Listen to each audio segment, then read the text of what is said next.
What if uncovering um, a graveside that you didn't know about? Today I'm talking to the amazing Thornton Cline. He's been a guest on the show a couple of times, but today is really, really special. Now, talking about uncovering things, what if you uncovered a buried steel box that rewrote everything that we know about a US president's assassination, for example? Now, in Thornton Cline's latest novel, The Pristine Plot, we talk about a grief stricken man who discovers a time capsule that could alter the course of American history. So, on today's Books with Bridgetti, we dive into the backstory of that particular book and also the author behind it, Thornton Cline. So, get ready for a very revealing conversation about writing, legacy, and the truth hiding beneath the surface. You're watching Books with Bridgetti. Introducing Books with Bridgetti, a lineup of industry experts, award-winning authors and talented indie authors. Buckle up for an unparalleled journey with us. Meet exceptional authors celebrated globally for their captivating narratives. Our authors craft imaginative stories that stay etched in your mind long after the final page. It's not just stories, it's lingering experiences that stay etched in your mind. Our authors share the inspirations that create mesmerizing page-turning stories. Journeys that embody resilience, that turn setbacks into stepping stones, rejections that spark growth, and hurdles that become a catalyst for creativity. From dramas, mysteries, fantasies, children's stories to reality stories, join us as we delve into the inspiration behind the story, discover how authors breathe life into characters, and meticulously craft plots that keep you turning the page. But wait, there's more. We share stories from indie authors as well as Amazon and New York Times best-selling authors. Get ready for an interview that'll have you on the edge of your seat. Stay tuned. Join us only on Books with Bridgetti. If you're just joining us, welcome to Books with Bridgetti. Our live stream is made possible by StreamYard and Be Live Media. Our amazing guest today is no stranger to the show. Thornton Cline is a Grammy and Dove Award nominated songwriter. He's a best-selling author and founder of Clinetel Records in Nashville in the USA. With over 1,500 published songs, 150 commercial recordings and counting, his music has shaped careers and earned him 2 Songwriter of the Year honors from the Tennessee Songwriters Association International. Thornton's literary work includes 41 traditionally published books across different genres and counting. And in 2017, he received the Maxi Literary Award for Best Children's and Young Adult Book. He's most recently attended the 2025 Grammy Awards as a featured nominee and continues to push creative boundaries across industries. So without any further ado, let me welcome my friend, Thornton Cline.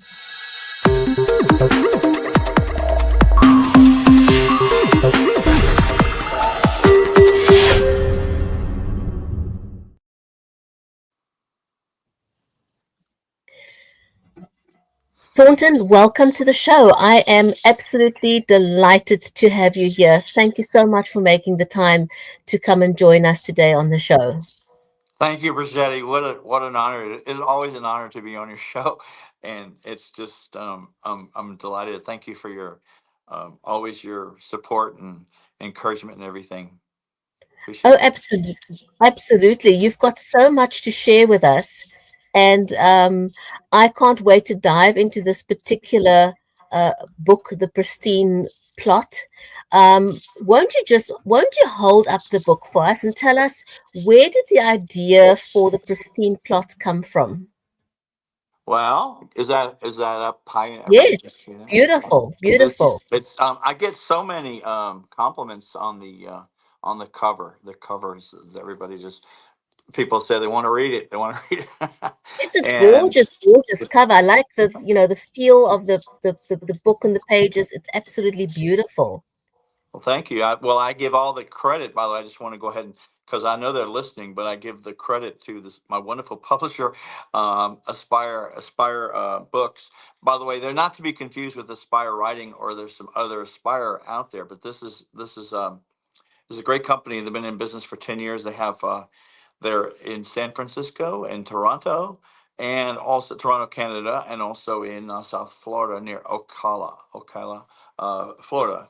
And I'm just totally pleased with working with them. I just want to shout out to Dan and to Ali and Zaid. They're all people that I work with on the editorial staff and all and acquisitions too. So I'm just thrilled. I'm it couldn't come at a better time, and I'm just really grateful to work with them. So, well, the Pristine Plot, uh, was written in 2017, and it's a backstory on this. I It was a vision that came into me. I'm a very oriented person, and I write from dreams and things, and this idea came to me. The fact that I love to write songs and books in double entendres, with double entendres, where you it has different meanings in the language than the English language than just the obvious meaning, and this one has dual meanings, and maybe more meanings than that to some people. But the fact that it's about a plot, cemetery plot, but also a family cemetery plot, but also a plot to kill the president, not the current president, the president way back in Yeah, in his yeah, history.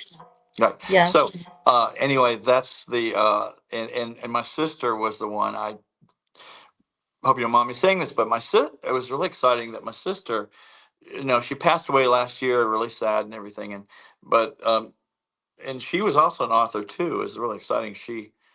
I helped her with her getting her book Lizzie the Librarian get published, and but she's a wonderful sister, dear sister to me, and big influence on my life. And she kept encouraging me. She said, you need to get this book published. She read the manuscript, and one day we were sitting in a cafeteria where she lived in residence, and I started telling her the plot and the story and reading it, telling it, and the people that were sitting behind us, a whole crowd of people, were eavesdropping. And I knew this must have been a sign to get it published, because she just kept on and on asking me to get published insisting before she passed away and everything.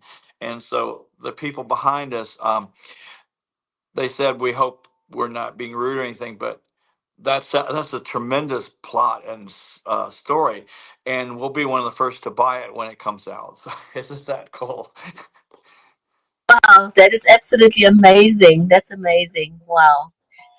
How much, if people, even before the book was published, were so excited about it, that speaks to your excellent writing. Um, how much history or historical research did you need to do before you actually wrote the book? Well, okay, it's very important. I just want to tell everybody, any aspiring authors. Notice I use the word aspire, inspiring and aspire, because that's my book publisher. But my word of wisdom, one of the word of wisdom, is to always do your research, because I was just meeting with a film producer last night, because also this is a contender for a new film. Isn't that exciting? Feature film, Oh my and goodness, I know, amazing. isn't that neat? So. Congratulations. Wow. But thank you. But we were talking about that, and they were saying that they don't understand how some people write books or write for film, screenplays, and they don't do their research, and people can catch that right away. They get that. Wait a minute, used to live there, or this and this. That's not true. I used to do this occupation, and that's not at all accurate. So I did a lot of research on it. I did a lot of reading before I even prepared, where the locations. It takes place. I like to do a lot of my books in small towns. I think people relate with small towns, and this is in the Midwest. It's Madison, Indiana, and I did a lot of research on that.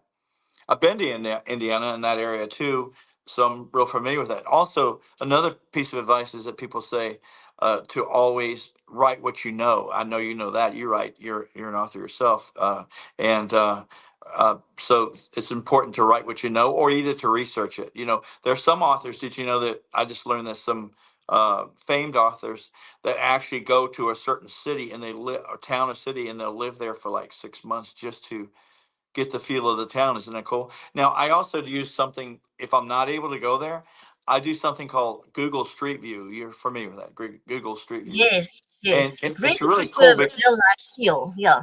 Right, I call that like the next best thing.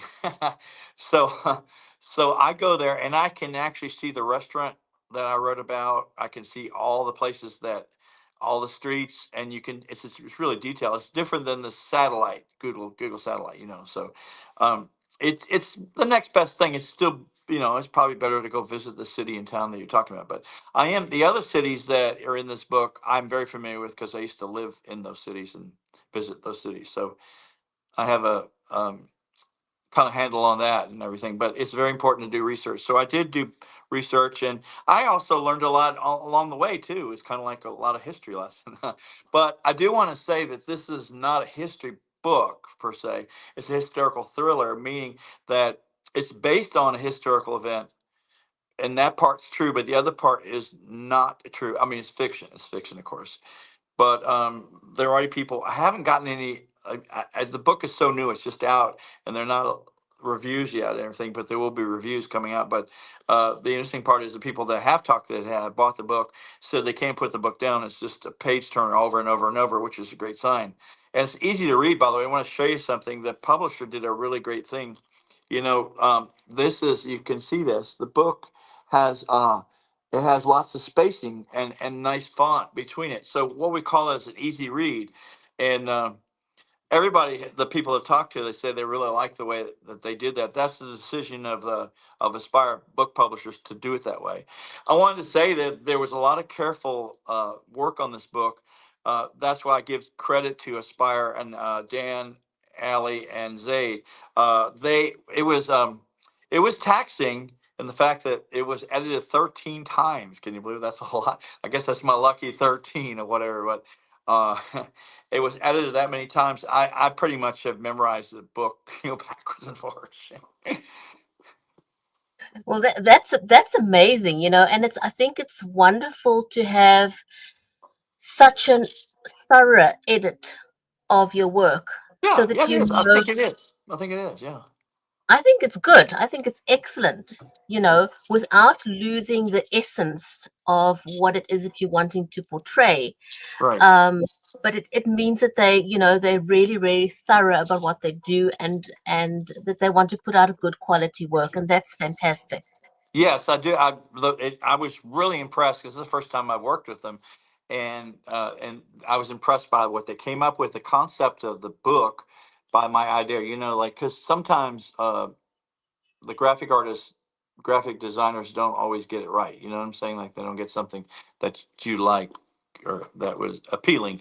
But I was most impressed the first time when they showed me that. I was like, wow, they must have read my mind.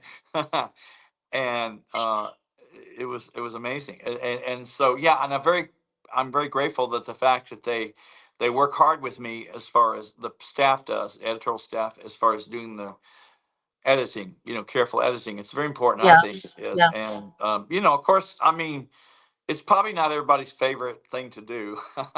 The drudgery work, of having to edit over and over and over. You're going, golly, maybe this will be the last one. Maybe, you know.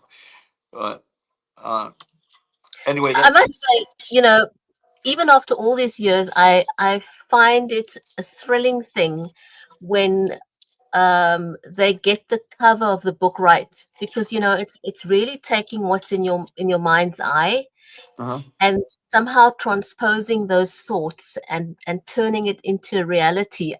To me, that's a magical moment I when think you so look at too. the cover. It's like It's pop. magical. It's pops. It pops. It's almost like the magical moment when you've written your a song you really love. You go into a studio and it comes alive. The song comes alive with the artist singing it and everything. It's just a magical moment. I agree. It's very true. And I do have a Absolutely. special announcement to make. I have a special announcement. We can do it now, or we can wait a little bit after commercial Can break. we wait a little bit? Can we Yeah. wait a little bit? I've got some burning questions that I wanted to Okay. ask you. What was it that fascinated you so much about President McKinley's assassination that made you want to write this? Well, okay, couple things. A couple. It's very fascinating. First of all, if you do the research on McKinley, he didn't die instantly. He was shot, and then he. It was 8 days later that he actually passed away. But that was pretty fascinating. The other thing is that not much has been done on President William McKinley. Uh, we're always focusing on Abraham Lincoln and about uh, John F. Kennedy, presidents, but not much on on William McKinley. I could find in history. Isn't that interesting that not as much was really detailed and written? I discovered all the reasons why uh, that this plot was uncovered, a plot to kill to assassinate the president, and there are reasons behind it. It also involves several, at least another country that that um, was part of the plot too. But the interesting, fascinating part is that it's kind of relates today. I don't want to get into politics and stuff, but McKinley was one of the only few presidents that incorporated tariffs on other countries. And today tariffs is a big news in the with different countries. With the United States and That's all. very interesting. I didn't know that. Yeah. So That's a don't you very think interesting it's so? point. What it is very current. It's the timing is perfect. You know what I'm saying? Like it's Absolutely perfect timing when it comes to tariffs because it's a huge big thing right now that's very very uh, topical. Speaking yes. of which, um, do you think that fiction can actually help us process historical truth? I think so from the story. But what's your Yes. take on that? Yes, I agree. I think it can. It can help us. It maybe expands our minds a little bit, opens up our minds so that we can maybe, well, is this, there's so many conspiracy theories out there. There's so many. But the thing is, I think it can help us dig deeper and think, well, could this have happened? This happened. The same thing with sci-fi. You know that, like sci-fi today, you'll see things written in books about the future, and then it's strangely enough, some of those things actually come true. Don't If you notice that, like inventions and things, right? Correct with sci-fi. Yeah, You know, absolutely. like I just read a story today. You don't know what is. I mean, on the internet, you don't know what's real and fake news and stuff. But I read an article about that they're developing scientists are developing a transporter for human beings. Remember in science fiction, was the thing of traveling into another time or dimension with transporters and stuff. And so, but what I'm saying is the sci-fi thing though is also kind of expands their minds to think like what could be possible, space travel to a certain place or planets or where, you know what I'm saying? Like, Yeah, no, absolutely. I think you're kind of reading my mind a little bit today. Um, I want to ask you, Thornton, what uh, challenges do you face or have you had to overcome when you blend so much facts with fiction? well, that's a good question. I think it's like, where do you cross the line? I think that's the thing. It's like how much how much history do you give, and then how much fiction do you give? I think it's a balance. You know what I'm saying? Like crossing the line. Uh, you don't want to give too much history into it because then you bore the readers. You don't want to do that either. And on the other hand, if you don't give them a lot of some historical facts, I think the book kind of loses its meaning too. So Yeah, you see what I'm saying? it's So it's a fine line of crossing of that. yeah, Delicate balance. I think that's the trick. And absolutely. this is my very first historical thriller, which I'm excited. It won't be my last one, but I think it was a really fun book to write. By the way, if you're having fun, by the way, I read that. If you're having fun writing songs like I do, write songs, and also you write books, then you know the people that are listening to or readers will also have fun with it. They'll enjoy the book a lot. I think the song. No, I totally agree with that. And you In know what else I in want to say is I get lost sometimes. I don't know if this happens to a lot of authors, but I get lost. I think that's a good sign. I actually get lost in when I'm writing the book, and I'm not even in the reality right now. Isn't that strange? I can't explain to people. It's a brain activity. You know what I'm saying? Like I feel like I'm a part of the actual book. Feel like I'm in the scene. Like I just popped into this scene. I'm there. Does that make? I I don't think know. I think it's brilliant. I think it's absolutely brilliant, and that And then I speaks forget. to. I forget. Oh no, I'm late for something. Oh my goodness. Oh my goodness, I think that's a wonderful ability and something that definitely comes with many many years of practice, which you no doubt have had. How does in the Pristine Plot, how does grief function as a driver of the story in the Pristine Plot? Well, I don't want to give too much away, but the grief actually is a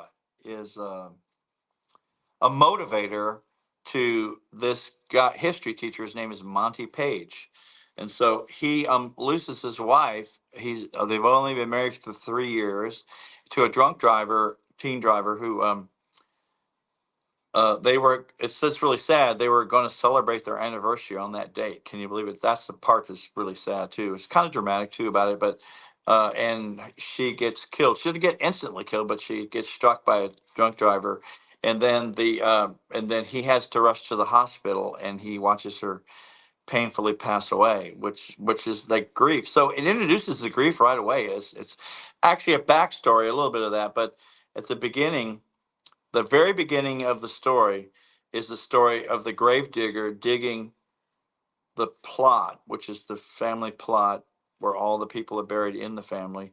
And he watches that being dug, the grave. Um, and then it goes to the next chapter. He's talking to his therapist, usually therapist or psychologist about uh, the grief, and so it does cover a lot of grief. It's kind of interesting. I think people will really connect with that grief. I think so, and it's really pretty sad. I mean, he watches the gravedigger dig it, and then all of a sudden, the gravedigger discovers a metal box, a container, down at the bottom of his wife's grave. Can you believe that? It's like, Okay, we don't want to give too much away. We I want know. people to actually go and Oh no, go and. there's plenty in the book. There's murders, and there's love interest, and there's all kinds of things, betrayal and corruption, and Yeah, there's a lot to dig into.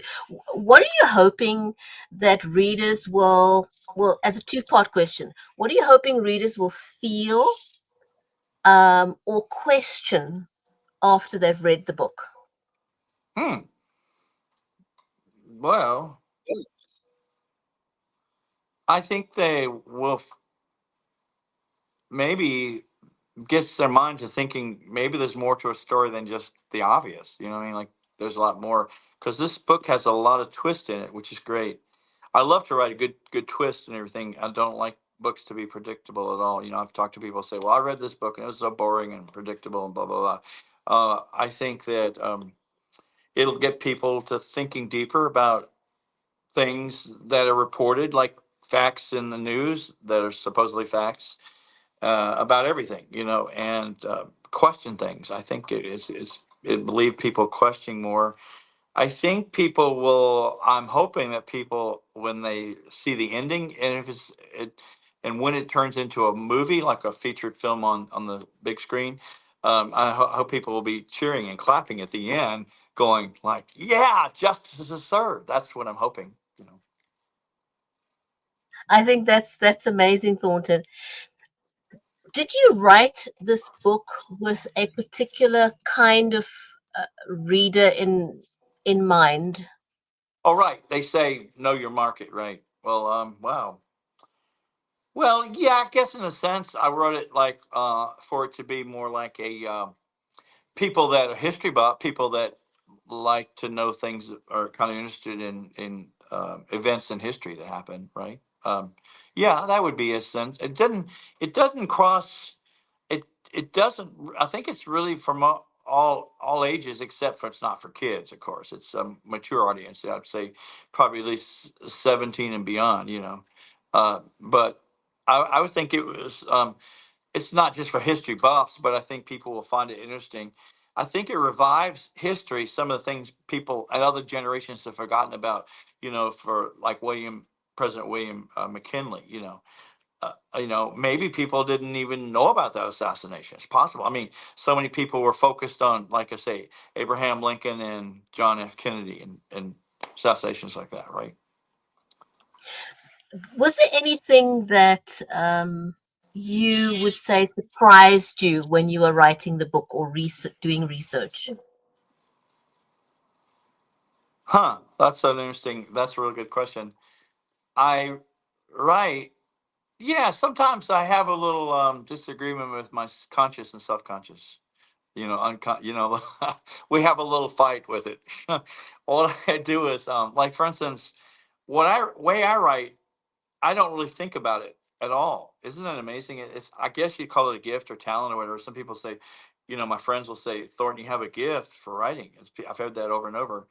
But what it is a lot of times I'll just get lost in my writing and just start writing, and then don't ever edit. I just write, and I don't really think about it. And all of a sudden, it's like it just you pull words and phrases from and sentences from thin air. How's that cool? I mean, just in the universe. And so sometimes I'll stop and look what I've written and go, "Wow, you really think that's the way it should go, huh?" So I do battles sometimes, little battles with my conscious and all that and subconscious. Yeah.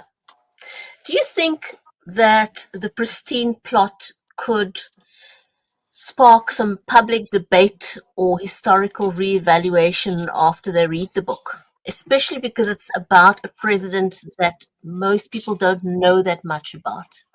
Yes, I do. I do think so. I think it'd be amazing if it did cause a public debate. It would be well, yes, because when I delved in further about the history of it, I learned some startling things that I was like, for instance, when the investigation of William McKinley came about, it appeared that they kind of rushed things a lot, and the police chief, which I won't give it away, but there is a police chief. There's some corruption that went on, and I mean that's years ago, years and years ago, but in Chicago area, and so yeah, I did learn some things that actually I know it's mostly all fiction, based on historical event, but it's possible that it could, because people could relook and reevaluate and things. You've heard about that, right? They go back and go, like right now they've even gone back. People have gone back to the John F. Kennedy assassination and saying, well, maybe some of these things didn't really happen, or did. You know what I mean? Like, yeah. Absolutely. So it Yeah. could, because I was learning about different groups that opposed William McKinley, that didn't like him, and also because of the tariffs and things, and different. He had his supporters, but he also had enemies too. So like any leader can have both supporters and enemies, right? So Absolutely. I want to segue just for a little bit. You went to the Grammy Awards this yeah, year again, yeah. and tell us a little bit about it for those who missed it. What was the Well, experience like? it was spectacular, amazing. Well, first of all, there was this. Line to get in, of course, and then the people that we got to meet. I mean, I saw. I didn't get to meet them all, but John Legend, he and his wife were at the in the crowd, and stuff. And unfortunately, and I understand, because you've been keeping up with the news about the wildfires in California. They were really severe during that time, and the Academy thought, that's the Recording Academy does the Grammys, thought it was best interest to help support the people had lost everything, which was a good call on their part. And so they canceled the parties. And all that week, there's usually 13 parties or more, 12 or 13 parties that whole week. It's called the Grammy party, preview parties. And then there's the Grammy party, which I've been to. That was the second time I've been to the Grammys, and I hope and that I'll be able to go this coming year, 2026. But um, that's where you meet a lot of people too at the parties, all the parties and things. And so they canceled all those things because of the fire. So it was the fire. So it was a really scaled down Grammys, and I was really impressed of the way that they honored on the show. They honored the firefighters and all the heroes, the people that, and they also gave tribute and to the people that were lost. They paid honor to the people that lost lives lost as well as property and everything too. And I got to good seating, really good, real close in, which was great. And uh, it's called the Crypto Center now. It used to be called the Staples Center. It's in downtown LA. It's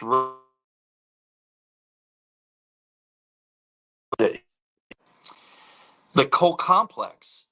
There's the Crypto Center, and then next to the Crypto Center is the Grammy Museum. Isn't that cool? The whole Grammy Museum, and that's where they have the parties. But it's all within walking distance, all real close to each other. And then there's also uh, there's this big complex. There's nothing like it in the world, supposedly. I'm told there's 50 restaurants in there. Can you believe it? 50 restaurants in this giant. So you can sample every kind of food from every nation. It also has a movie theater. It has games like arcades and everything, and it's just all connected in there. It's a big complex. Isn't that amazing? And it's all there in downtown Los Angeles. So What an amazing privilege yes, to have been and able so to be there. yeah, and the So Grammys go on a long time too. They're about a 3 hour show, you know. So, but I thoroughly enjoyed it. I got to meet people, network with people, and just thoroughly enjoyed the show. So, hoping this year, when I go, if I'm able to go and everything, that I'll be able to meet more people and do the networking, at the parties too, because there's lots of parties and stuff. yeah, Thornton, tell me a little bit about you are multi-skilled, multi-talented. Tell me a little bit about what was behind Clinetel Records and how do you balance your creative energy between music and writing? Okay, well, that's a good question. It's so Clientele. It's called Clientele Records Nashville now. That's the name of it. It was formed in 2016. It's based off my name. I'm sure you gather that. But there's plenty of people. There are people that will call it Clientele, and and I understand. But it's based on the clientele, like when you look in the dictionary about being personable to people and working with people. And also it's a play on the words, with my last name, Klein, Cline. And so I just thought it would be cute and clever to put the name of the company as Clientele. Well, I'm really fortunate. It started in 2016. I have 11 artists. My latest artist right now is Rachel D. Lynn. You've had her on her show, and she's doing well. She just had her uh, by the way, shout out to It's Rachel D. Lynn amazing. if she's watching and everything. She had her second number one egomaniac, and so actually she gathered she has 8 number 1s now. Can you believe it? Since 6 months, it's on the world indie charts and the Euro indie charts, and she's had a lot of interest in her, and it's really changed her. She'll say that she said it was a turning point. So everything's really happened fast with her. But I have great artists like Chris Chitsey, who has had number 23 next to Chris Stapleton on the major charts, country charts, and have Billy Gaines. He's a phenomenal artist with, and then Sister J's too. Sisters J, they're great. They are up for awards too. You probably saw that. They're so I'm very lucky and blessed that I have such great talent on Clientele Records. And then some of the people I know haven't mentioned, and please forgive me if I did not mention your name on artists, because think highly of all my artists. I respect them. But it is hard work. I must say, not always a lot of sleep, but but I try to. The more uh, I've learned something, the busier I am, the more I get done. Does that make sense? I know people say, "How's that possible?" Huh? Absolutely. I think that the saying goes, if you want to get something done, give it to a busy person. Right. Have you heard that? Yes, that's great. Isn't that Yes, true? I And have. I so have. I'm very lucky. I'm not expanding anything right now. No new artists, though. I'll tell you this much. I know I must be doing something right. I'll tell you why. Because since Rachel's hit had two number ones recently, Rachel D. Lynn, and then also my other artists have been very successful too. I think we had 14 number ones. It's amazing for Clinetel Records since it started 2016. I've been approached every day. I get emails, people calling me, and I take it as flattering. I really do. And they want me to consider them as an artist to be on their label. So don't you think that's pretty amazing? And they even have, I won't say any names or anything. I'm really honored and flattered that there's artists out there that actually have had number ones. There's some pretty well-known artists, but they haven't had success lately. Isn't that amazing that they come to me? I mean, I'm a small label. Like I'm a small label, but we are signed. We have a distribution deal with Sony Orchard. But don't you think that's kind of Bridgetti that people would come to me about it because I'm a small label? So I don't know. Yeah, I think it's amazing. I think we lost you there a little bit. Won't you repeat that last bit again, Thornton, if you don't mind? Okay, I have people that have had huge hits, number ones, that are well-known names, but I don't want to mention their names. That have had big hits, 15, 20 years ago, and they're stars, and they've been approaching me about representing them. They want maybe to be signed with my label, and so it's attracting a lot of attention. People call me all the time, and Thornton, now would be a really nice time for you to share your surprise news that you wanted to reveal on the show. So okay. go Well, ahead. the reason I wanted to backtrack a minute, the reason is I'm humbled by it that the people are approaching me because I am a small label. That's what I'm trying to say is that it's um like why me? But anyway, so okay, the news that I've already cleared and got clearance to announce it today. It's exclusively on Bridgetti's show here, and I wanted to go ahead and let you know this is a dream that is very rare. I know many people that this has happened to, and I'm very grateful for it. But anyway, so since I've developed a relationship with Aspire Book Publishers, they're in San Francisco and Toronto and in South Florida. They've taken a liking to my books, and they've looked at my books, and they like my manuscripts and things and my style of writing. Well, they have made an offer to me, a deal that I accepted. The deal is that they are going to publish all of my books, all all my books. I had to read I had to read the email a couple times just to process it. But that's the author's dream come true. Amazing. Uh, so that's what they have made the offer, and I accepted the offer, and they said I could announce it now. But what's exciting is I have 12 unpublished books, 12 manuscripts, and they're going to be publishing those, and they're going to do some reprints of books that have gone out of print, so there'll be the second printing. But I just want to say I'm really grateful to Dan and Ali and Zaid with Aspire Book Publishers. They're great, and you could consider any authors that may want to submit their material manuscripts to for consideration. I really recommend them. Wow, congratulations. I think that is absolutely wonderful news, and I'm delighted for you. Um, And if the I'm Pristine highly Plot motivated too. ever I'm hi- became, I'm sorry. uh, I'm highly motivated. well, I'm I'm highly excited. motivated. I'm excited for you.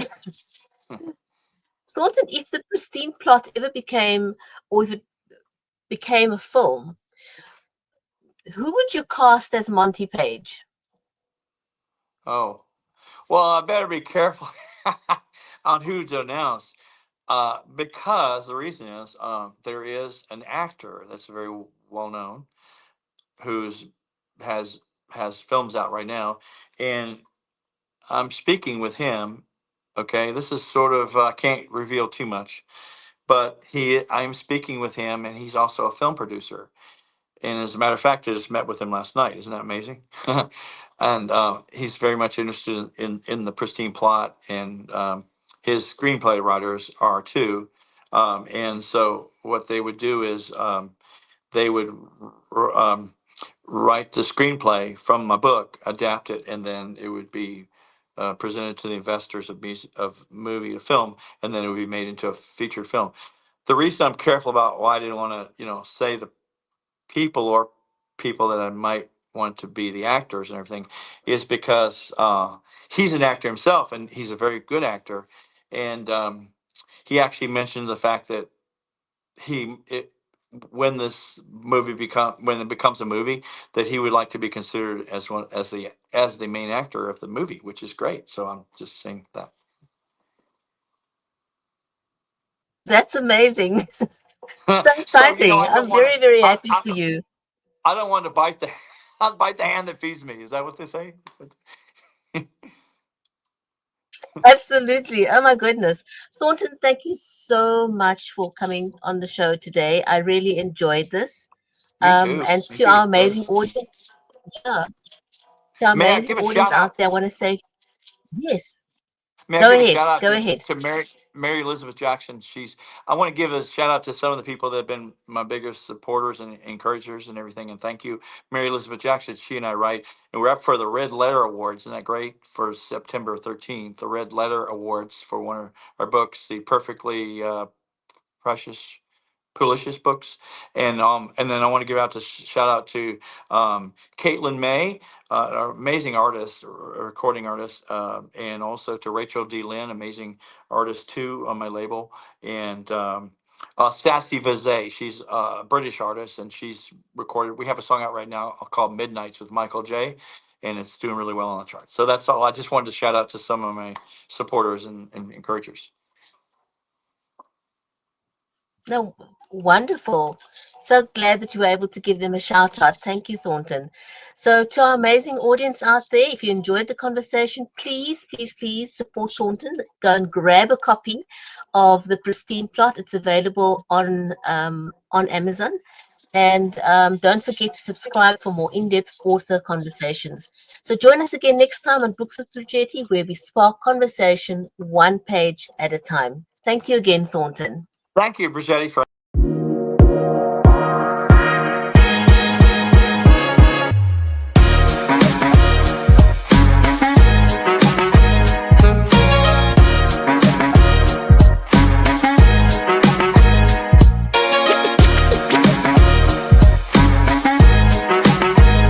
Thank you for joining us on Books with Bridgetti.